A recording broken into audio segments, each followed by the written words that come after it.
वालेकुम dear viewers, क्या आपके बाल तेज़ी से गिर रहे हैं? क्या महंगे शैम्पू, तेल और मेडिसिन इस्तेमाल करने के बावजूद कोई ख़ास फ़ायदा नहीं हो रहा? क्या आप रूहानी तरीक़ों के ज़रिए बालों के गिरने के मसले को हल तलाश कर रहे हैं? अगर हाँ, तो आज की वीडियो आपके लिए इंतहाई मुफीद साबित होने वाली है। इस वीडियो को आखिर तक ज़रूर देखिएगा, क्योंकि आज हम बाल गिरने के रूहानी इलाज, कुरानी दुआ और चंद अहम हिदायत के बारे में बात करेंगे। सबसे पहले ये जान लीजिए कि बाल गिरते क्यों हैं। बाल गिरने की कई वजूहात हैं, जिनमें सबसे पहले नंबर पर ज़हनी दबाव और टेंशन है। इसके बाद ग़िज़ाइयत की कमी है, फिर हार्मोन्स का अदम तवाज़ुन है, नींद की कमी, बाज़ बीमारियां और उनके लिए इस्तेमाल की जाने वाली मेडिसिन के साइड इफ़ेक्ट्स भी बाल गिरने का सबब बनते हैं।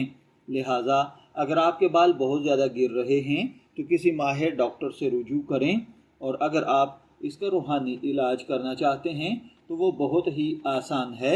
आप इतना जैतून का तेल ले लें जितना कि आप 21 दिन में अपने सर पे लगा सकें।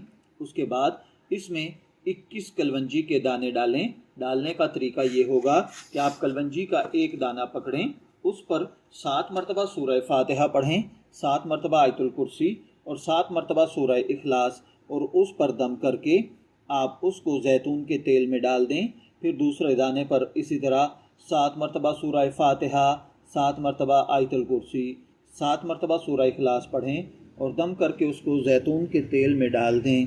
इस तरह आपने 21 दाने अव्वल आखिर 11 मरतबा दुरूद पाक के साथ पढ़कर जैतून के तेल में डाल देने हैं, और फिर वक्तन फ़वक्तन 21 दिन तक यही जैतून का तेल आप अपने सर में इस्तेमाल करें। इंशाअल्लाहुल अज़ीज़ बाल गिरना बंद हो जाएंगे।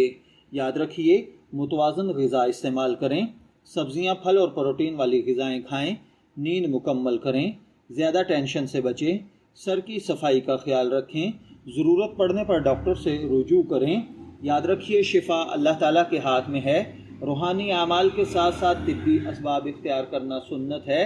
अल्लाह ताला से दुआ है कि वह आपको सेहतमंद, मजबूत और ख़ूबसूरत बाल अता फ़रमाए। अगर आपको ये वीडियो पसंद आई हो तो इसे लाइक करें, अपने दोस्तों के साथ शेयर करें और हमारे चैनल को सब्सक्राइब करना ना भूलें। इजाज़त दीजिए, फिर मुलाकात होगी किसी नए टॉपिक के साथ। तब तक के लिए अल्लाह हाफिज़।